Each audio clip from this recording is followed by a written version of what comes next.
बघा मागच्या लेक्चरमध्ये आपण क्रियापदाचे काळ जे आहेत ते क्रियापदाचे काळ पाहिलेले होते. ठीक आहे, आलं लक्षामध्ये?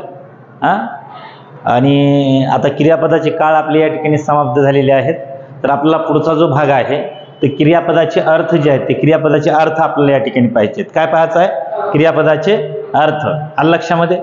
तर क्रियापदाच्या अर्थाला सुरू करण्याच्या पूर्वी मला एक सांगा बरं, थोडं जरा माझ्या मनामध्ये आलं की काळ कोणता होईल?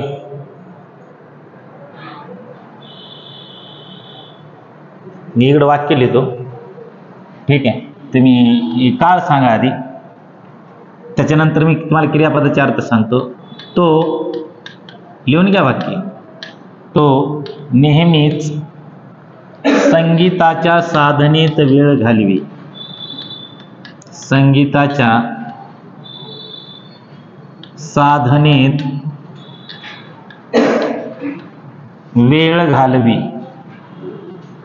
वेळ घालवी. वाक्य स्टार करून ठेवा. हे कुठल्या तर परीक्षेला तुम्हाला विचारलेले दिसू शकते बरं का. तो नेहमीच संगीताच्या साधनेत वेळ घालवी. आता ह्याचा तुम्हाला काळ ओळखायचा, ओळखा बरं. तो नेहमीच संगीताच्या साधनेत वेळ घालवी. घालवीचाच अर्थ काय होतो रे बरोबर? हो, घालत असे. घालवी म्हणजेच काय? घालत असे. आता घालत असे म्हटल्याच्या नंतर कोणता काळ झाला रे? हा रीती भूतकाळ. कोणता झाला? रीती भूतकाळ झाला. बरोबर आहे की नाही? आणि त्याच्यानंतर आता खालचं एक वाक्य लिहा बरं. तो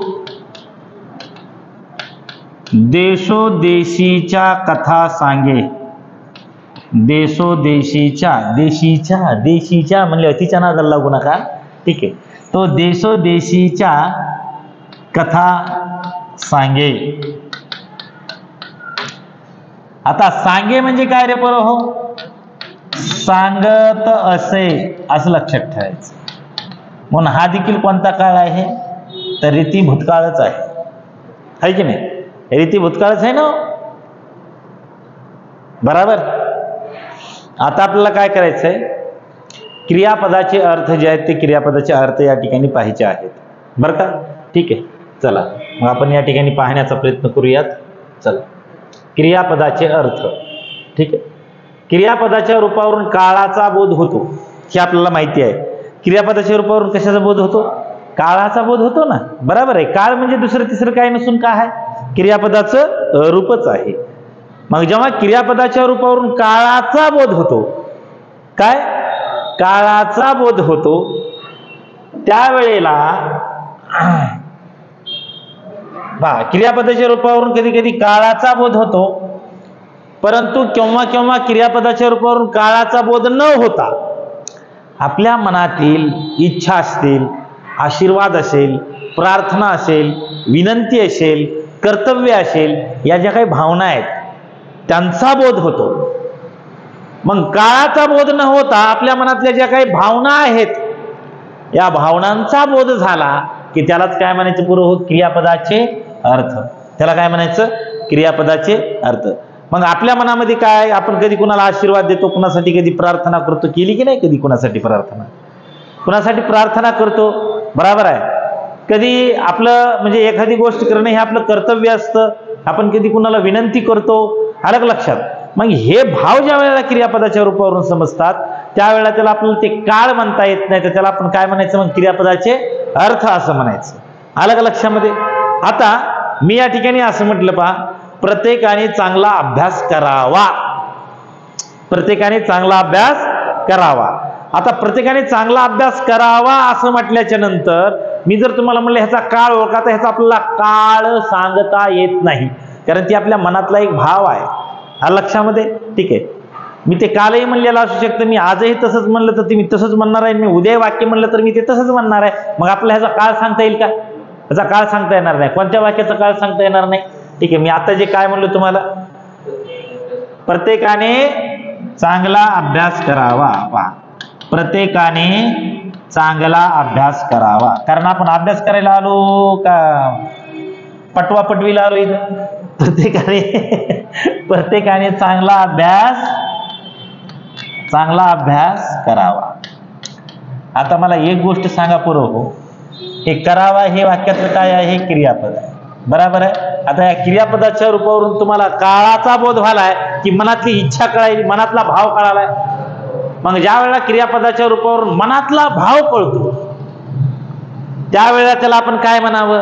क्रियापदाचा अर्थ असं म्हणावं. काय म्हणावं?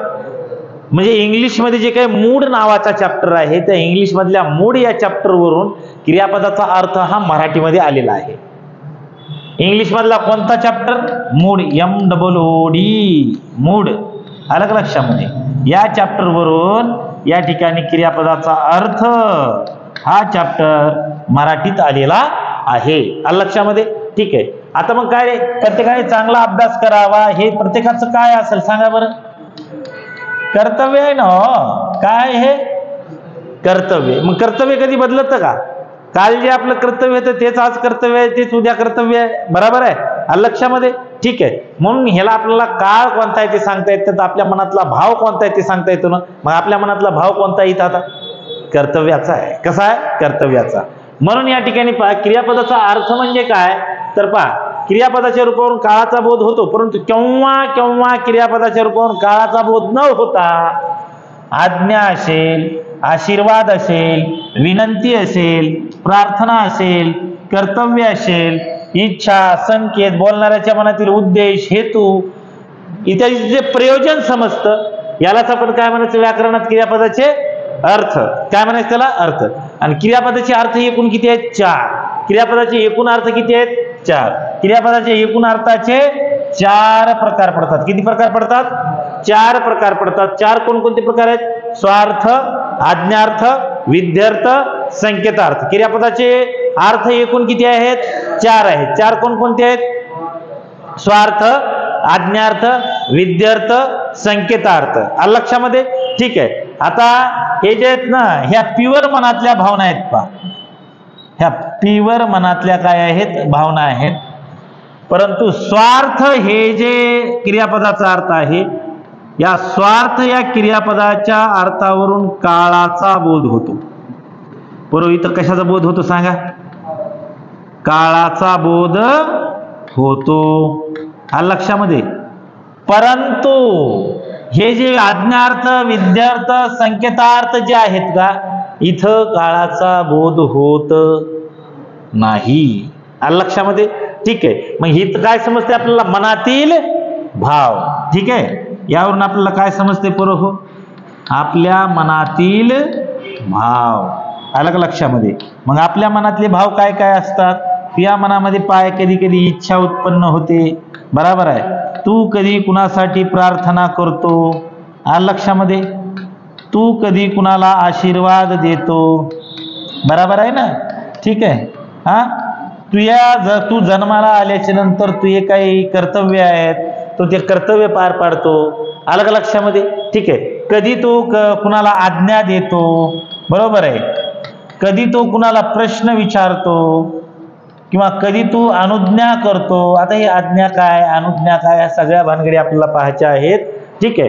तर ह्या सगळ्या गोष्टी ज्या आहेत त्याच्यावरून आपल्याला समजत असतात. म्हणून त्याला आपण क्रियापदाचे कारण म्हणतात. त्याला काय म्हणायचं? क्रियापदाचे अर्थ म्हणायचे. क्रियापदाचे अर्थ किती आहेत? 4. परंतु 4 अर्थापैकी कोणत्या अर्थावरून फक्त काळाचा बोध होतो? हा, स्वार्थ या क्रियापदाच्या अर्थावरून कशाचा बोध होतो पोरं हो? काळाचा बोध होतो. क्रियापदाच्या अर्थाचे एकूण 4 प्रकार आहेत. स्वार्थ आहे, आज्ञार्थ आहे, विध्यर्थ आहे आणि संकेतार्थ आहे. तर आता आपण स्वार्थापासून सुरू करू. स्वार्थ जे आहे ना क्रियापदाचा काळ, इथं काय लक्षात ठेवायचं माहिती आहे का? स्वार्थ या क्रियापदाच्या अर्थापासून काय होतं माहिती आहे का? आपल्याला काळाचा बोध होतो. कशाचा बोध होतो पोरं हो? काळाचा बोध होतो. आता काळाचा बोध होतो ह्याचा अर्थ काय माहिती आहे का तुम्हाला? काळाचा बोध होतो ह्याचा अर्थ तुम्हाला माहिती आहे का?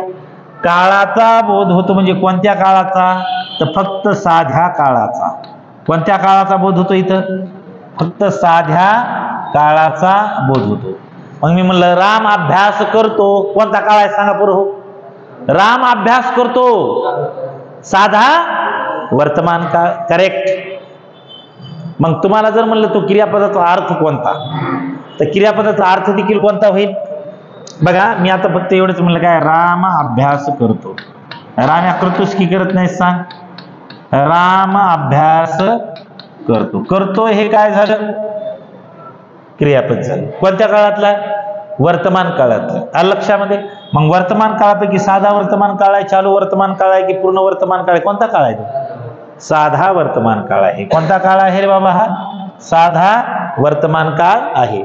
मग प्रत्येक साध्या काळातलं वाक्य जे आहे ते कोणता अर्थ व्यक्त करतं? साधा अर्थ व्यक्त. आपलं स्वार्थ हा क्रियापदाचा अर्थ व्यक्त करतं. आलं लक्षामध्ये? ठीक आहे. प्रत्येक साध्या काळातलं वाक्य जे आहे, मग ते भूतकाळातलं असू दे, भविष्य काळातलं असू दे, नाहीतर वर्तमान काळातलं असू दे, त्या कोणत्या क्रियापदाचा अर्थ व्यक्त करते? ते स्वार्थ या क्रियापदाचा अर्थ व्यक्त करते. हे कुणा कुणाला कळालं? एकदा हात वर करावं. समजलं का? ठीक आहे. कुणी बी नाही की रे? अहो काय अडचण इथपर्यंत? काय नाही ना? बर, आता पुढचं सगळं समजून सांगू का? आता मला सांगा, हे स्वार्थी वाक्य जे आहे, हे स्वार्थी वाक्य तिन्ही काळात येते किंवा ते तिन्ही काळात येईल असू शकते. तिन्ही काळात, वर्तमान काळ, भूतकाळ आणि भविष्यकाळ, अशा तिन्ही काळामध्ये स्वार्थी वाक्य जे आहे ते स्वार्थी वाक्य येऊ शकतं. हा लक्षामध्ये? आता त्याच्यानंतर जे आहे, आता हे जसं तिन्ही काळामध्ये येतं असं मी म्हणालो, हे होकारार्थी असू शकतं आणि नकारार्थीही असू शकते. हे पण गोष्ट लक्षात ठेवा. म्हणजे स्वार्थी वाक्य जे आहे हे होकारार्थीही असू शकतं, होकारार्थीही असू शकतं आणि नकारार्थीही असू शकतं. आलं लक्षामध्ये? या एवढ्या गोष्टी आपण या ठिकाणी लक्षात ठेवायच्या. आता हेच खाली सांगितले पा. स्वार्थ. स्वार्थ म्हणजे काय? क्रियापदाच्या रूपावरून क्रियेचा केवळ काळ समजतो. आता केवळ काळ म्हणजेच कोणता काळ रे पोरं? हो, साधा काळ. कोणता काळ? साधा काळ समजतो. त्याला व्याकरणामध्ये काय म्हणायचं? स्वार्थ असं म्हणायचं. स्वार्थ म्हणजे स्वतःचा अर्थ किंवा मूळचा अर्थ होय. स्वार्थ म्हणजेच काय आहे रे इथं? स्वतःचा अर्थ किंवा मूळचा अर्थ होय. क्रिया कोणत्या काळातील आहे व ती सकारात्मक आहे की नकारात्मक आहे एवढे समजणे म्हणजे क्रियेचे स्वार्थ रूप होय. क्रिया कोणत्या काळातील आहे? वर्तमान काळातली आहे, भूतकाळातली आहे की भविष्य काळातली आहे, आणि ती सकारात्मक आहे की नकारात्मक आहे म्हणजेच काय रे पोरं? हो, होकारार्थी आहे की नकारार्थी आहे? होकारार्थी आहे किंवा नकारार्थी आहे एवढे समजणे म्हणजे क्रियेचे स्वार्थ रूप समजणे होय. ठीक आहे. एवढे समजणे म्हणजे क्रियेचे स्वार्थ रूप समजणे होय. आलं लक्षामध्ये? आता याच्यानंतर पुढचं पहा. क्रियापदाची सर्व काळातील रूपे स्वार्थी असतात. सर्व काळातील म्हणजे काळ किती आहेत? 3. कोणकोणते 3? वर्तमान काळ, भूतकाळ, भविष्यकाळ. तर या तिन्ही काळातील रूपे कशी असतात पोरं? हो, स्वार्थी असतात. फक्त साध्या काळातील क्रियापदे ही स्वार्थी असतात. फक्त साध्या काळातील क्रियापदे ही स्वार्थी असतात. तिथे सारखी झाले तर इथे मी काय लिहिलं आता? स्वार्थी असतात. आलं लक्षामध्ये? कोणत्या काळातील क्रियापद स्वार्थी असतात? साध्या काळातील स्वार्थी असतात. आता पुढे पहा. त्याचं उदाहरण, सूर्य पूर्वेला उगवतो. कोणता काळ आहे? साधा भूतकाळ. आपलं साधा वर्तमान काळ. काय झाला पोरं? हो, साधा वर्तमान. साधा वर्तमान म्हणजेच या ठिकाणी आपण ह्याला कोणता क्रियापदाचा अर्थ म्हणायचं? स्वार्थ. काय म्हणायचं पोरं? हो, साधा काळ आला की स्वार्थ. आज आकाशात चंद्रकोर दिसली. दिसली म्हणजे कसला भूतकाळ आहे? साधा भूतकाळ आहे. आलं लक्षामध्ये? मग दिसली या क्रियापदाचा अर्थ काय झाला सांगा? स्वार्थ. काय झाला अर्थ? कारण साध्या काळाचं दिसलं वाक्य की तुम्ही त्याला कोणता अर्थ म्हणायचा? चारीपैकी स्वार्थ. मुले अभ्यास करतात. आता मुले अभ्यास करतात म्हणजे हा तुम्हाला इथं वर्तमान दिसलाय की नाही? बरोबर आहे. आणि हा काय होईल रे इथं? क्रियापदाचा अर्थ जो आहे तो अर्थ काय होईल? स्वार्थ. तो घरी गेला. आता तो घरी गेला. घरी गेला म्हटल्याच्या नंतर जे आहे हा काय आहे? भूत आहे. काय? हा भूतकाळ. बरोबर आहे. आणि गेला म्हणजे साधा भूतकाळ आपल्याला कळाय म्हणजे त्याला आपण काय म्हणायचं या ठिकाणी? आता स्वार्थ असं म्हणायचं. आलं लक्षामध्ये? काय अडचण इथपर्यंत? काय नाही ना? ठीक. चला आता नेक्स्ट पुढे बघूया आपण. स्वार्थ हा क्रियापदाचा अर्थ समजला का नाही समजला? ए पैलवान, समजलं का नाही समजलं? का तुला झोप यायला रे? बादाम बिदाम खाया करो जरा। हाँ, हमें ऐसा लग रहा है हम 80 साल के बुढ़े को पढ़ा रहे हैं। हाँ, नींद आ रही है? नहीं है। हाँ तो हाँ, टुन्नुक टुन्नुक उड्या मारो जरा। है की नाही? है काय म्हणलं? नव्हता? अच्छा, कहाँ गया था? हाँ, जुगाड़ गिगाड़ है क्या? हाँ तो हाँ, नहीं क्या लगा रहा है अभी? जुगाड़ लगा रहा है? नहीं है? हाँ, कोई तो होना मांगता है ना? नहीं? हाँ, लाजल है। हाँ? ठीक, कसं आहे बाबू? बघा आता सगळ्यांनी इकडे लक्ष द्या, विनोदाचा भाग सोडून द्या. तो घरी गेला भूत स्वार्थ, हे इथपर्यंत कळालं. आता आपल्याला काय पाहायचा आहे? आज्ञार्थ. दुसरा क्रियापदाचा अर्थ कोणता पाहायचा आहे? आज्ञार्थ. आता आज्ञा म्हणजे एक काम करायचं. तुम्ही पहा, समजा एखाद्याने एखाद्याला काम सांगितलं, जे काम सांगितलं, काम सांगितले की समजायचं ते काय आहे? बरोबर, आज्ञा आहे. काय आहे ते? आज्ञा आहे असं समजायचं. समजा क्रियापदाच्या रूपावरून समजलं आपल्याला आज्ञा करणे. आज्ञा म्हणजे काय?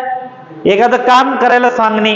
आलं लक्षामध्ये? ठीक आहे, एखादं काम करायला सांगणे, काम करायला सांगणे. आलं लक्षामध्ये? ठीक आहे. क्रियापदाच्या रूपावरून आज्ञा करणे, आज्ञा करणे, आज्ञा मागणे. आता आज्ञा करणे आणि आज्ञा मागणे म्हणजे काय? आता मी आता तुम्हाला असं म्हटलं, समजा मी लहान आहे आणि तुम्ही मोठे आहात, किंवा मूल त्याच्या आई वडिलांना म्हणाले किंवा त्याच्या वडिलांना म्हणाले, पप्पा मी खेळायला जाऊ, तर पप्पाची काय करायला ती आता इथे? आज्ञा मागाले. अलग लक्षामध्ये? ठीक आहे. हा, काय करायले? आज्ञा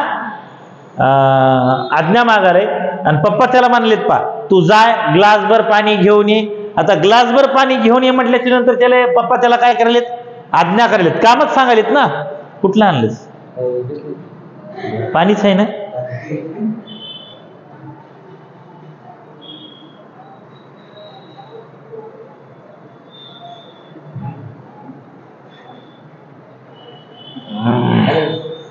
बस, थँक्यू. आज्ञा करणे, आज्ञा मागणे, आशीर्वाद देणे. बरोबर आहे. आता मी असं म्हणलं, तुमच्या सर्वांचं भलं हो. आलं का लक्षामध्ये? तुमचं पटकन लग्न हो, लग्न झाल्याच्या नंतर तुम्हाला एकदाच 5-5 लेकरं व्हावं. ठीक आहे, हा आशीर्वाद आहे की नाही? बरोबर आहे. ठीक आहे, प्रार्थना. ठीक आहे. हा, आता मी असं म्हटलं, पहा, देवा सगळ्यांना सद्बुद्धी दे. आता सगळ्यांना सद्बुद्धी दे म्हणजे मी कुणाला प्रार्थना करल? देवाला. आलं लक्षामध्ये? विनंती, तुम्ही एवढं आमचं काम कराच, आहे की नाही? तुम्ही कधी करता की नाही विनंती? एवढी माझी चिठ्ठी नेऊन देच, आहे की नाही? लग्नाची चिठ्ठी. बरोबर आहे. ठीक आहे.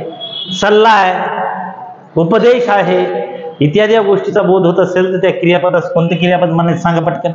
आता ह्याच्यात काय अवघड बिवघड आहे का बापू? काय मरणाचं अवघड, मसणाचं अवघड नाही. अलग लक्षात? सगळं सोपं आहे. एवढं फक्त आपल्याला समजलं पाहिजे. इथं आता काळाचा बोध होईल का मनातला भाव समजेल? बघा मग आता चेक करा. मुलांनो, इथं कोमा पाहिजे. मुलांनो सर्वजण रांगेत उभे राहा. आता मुलांना काम सांगितले की नाही? काम सांगितलं की काय झाली पोरं होती? आज्ञा. बरोबर आहे. मुलांनो सर्वजण रांगेत उभे राहा. काय म्हणायचं त्याला? आज्ञा. काय? आज्ञा. गुरुजी मी गोष्ट सांगू का?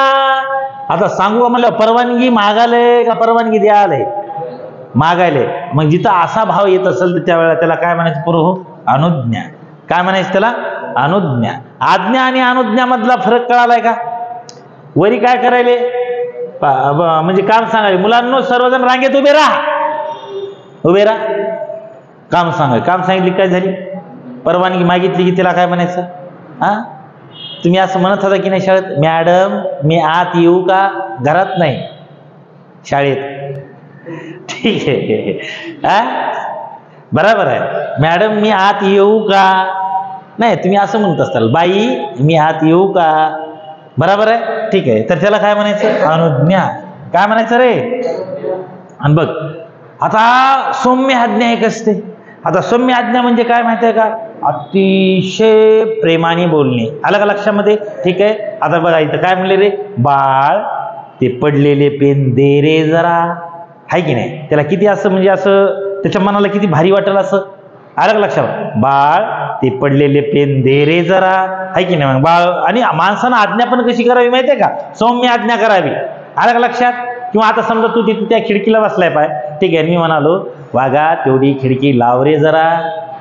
आलं का लक्षामध्ये? मग आता मी किती तुला गोड ह्याच्यामध्ये म्हणालो. आलं का लक्षात? पण तेच जर मी तुला म्हणलं ए रताळ्या ती खिडकी लाव, ही पण आज्ञाच आहे. आलं का लक्षामध्ये? मग मी असं म्हणलं तर तुला दुःख वाटेल की नाही? तुला वाईट वाटेल की नाही? बरोबर आहे. त्यातल्या त्यात आपण कुठं हॉटेल बिटेलमध्ये गेलो का तर सौम्य आज्ञाच करायची. आलं का लक्षामध्ये? नाही तर काय जण काय असते माहिती आहे का? ह्याचं त्याचं पॉकेट हाणलेलं असतं ते घेऊन ते तिथे गेलेलं असतं हॉटेलमध्ये आणि त्या वेटरला म्हणतं ए ग्लास उचल पाणी घेऊन ये. आहे की नाही? आणि ते बाहेर जाते पचकन मध्ये पिचकारी मारून आणून देते. आलं का लक्षामध्ये? पी. हा सौम्य आज्ञा. सौम्य आज्ञा म्हणजे काय माहिती आहे का? ठीक आहे. बाळ ते पडलेले पेन दे रे जरा. राम ती खिडकी लाव रे जरा. किती सौम्य आहे की नाही? बरोबर आहे.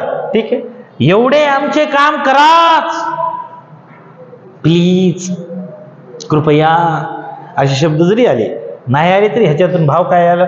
एवढे आमचे काम कराच. काय ही विनंती आहे. काय ही विनंती. देवा सर्वांना सुखी ठेव. काय ही प्रार्थना का मला फक्त एकट्यालाच सुखी ठेव? सर्वांना सुखी ठेव. परमेश्वर तुम्हा सर्वांना सुयेस देवो. हे काय आहे रे पुढं? आशीर्वाद आहे. काय? हा आशीर्वाद आहे. ठीक आहे. तू हे प्रकरण मुख्याध्यापकाकडे ने. तू हे प्रकरण मुख्याध्यापकाकडे ने. काही लपड झालं असेल शाळेत, काय कमी असतील का कुठाने? कुणी कुणाची वही चोरली असेल, आहे की नाही? हा कुणी कुणाचा दिल चोरला असेल, हे काय बी होऊ शकते का? तू हे प्रकरण मुख्याध्यापकाकडे ने. या गैबाने मास्तराला काहीच कळत नाही. तू हे डायरेक्ट कुणाकडे घेऊन जाय? मुख्याध्यापकाकडे. त्याला दिलेला हा काय आहे? सल्ला. आलं लक्षात? मग सल्ला, आशीर्वाद, प्रार्थना, विनंती, सौम्य आज्ञा, अनुज्ञा, आज्ञा असं असेल तर ते क्रियापद कोणतं असेल? कोणतं असेल पुरं? आज्ञार्थ क्रियापद असेल ना. बरोबर आहे. ह्याच्यामध्ये काय अडचण काय नाही ना? ठीक आहे. हा त्याच्यानंतर आता पुढचं पहा. विध्यर्थ. आता विधी या शब्दाचा अर्थच होतो पहा कर्तव्य. विधी या शब्दाचा अर्थ काय आहे रे? विधी म्हणजेच काय पुरं हो? कर्तव्य. विधी म्हणजे काय? कर्तव्य. मग ज्या वेळेला एखाद्या क्रियापदाच्या रूपावरून कर्तव्य, इच्छा, योग्यता, शक्यता, अंदाज, तर्क, विनंती, आश्चर्य, निराशा इत्यादी गोष्टीचा बोध होतो तेव्हा अशा क्रियापदाला काय म्हणायचं? विध्यर्थ क्रियापद असं म्हणायचं. आणि ह्या विध्यर्थ क्रियापदाच्या मूळ धातूला तेव्हा सगळ्यात महत्वाचं वा वी वे व्या हे प्रत्यय लागतात. आणि तुम्हाला क्रियापदाला वा वी वे व्या प्रत्यय दिसले की तुम्ही कोणतं क्रियापद म्हणायचं? विध्यर्थ. पण सदा सर्व काळ असं होत पण नाही बरं का. ठीक आहे. तर तीही जमड काय तुम्हाला मी खाली सांगतो. आलं का लक्षामध्ये? म्हणजे विद्यार्थी क्रियापदाच्या शेवटी काय येते पुरं? वा वी वे व्या. तर याला शक्यतो म्हणायचा. सदा सर्व काळ येतेच असं नाही, शक्यतो येते. आलं का लक्षामध्ये? कधी कधी येत पण नाही वा वी वे व्या, तरी पण ते विद्यार्थी क्रियापद होतं. मग ते कसं होतं कसं नाही ते आपल्याला या ठिकाणी पाहायचं आहे. हे मी शिकवायला ते समजायला तुम्हाला. बर ठीक आहे. चला आता पुढे पहा. विधीचा अर्थ काय रे पोरं हो? कर्तव्य. आलं लक्षामध्ये? आता हे इकडे पहा, आपण एक एक वाक्य बघू. मुलांनी देश सेवा करावी. आता देश सेवा करणं ही त्यांचं काय आहे? हे कर्तव्य आहे. आणि इकडे शेवटी काय आले? वा वी करा, वा वी करावी. ठीक आहे. म्हणून ह्याला कोणतं वाक्य म्हणायचं? विद्यार्थी. कोणत्या क्रियापदाचा अर्थ आहे तो? विद्यार्थ क्रियापदाचा अर्थ आहे. ज्याच्या अंगी धैर्य त्यानीच लढावे. ही काय झाली रे? योग्यता. आलं का लक्षामध्ये? लढावे. काय शेवटी काय आले? लढावे, वावी वे. ठीक आहे. म्हणून ह्याला काय म्हणायचं? विद्यार्थी. तो त्या कटात सामील असावा. हा काय आहे रे पुरं हो? तर काय? हा काय आहे?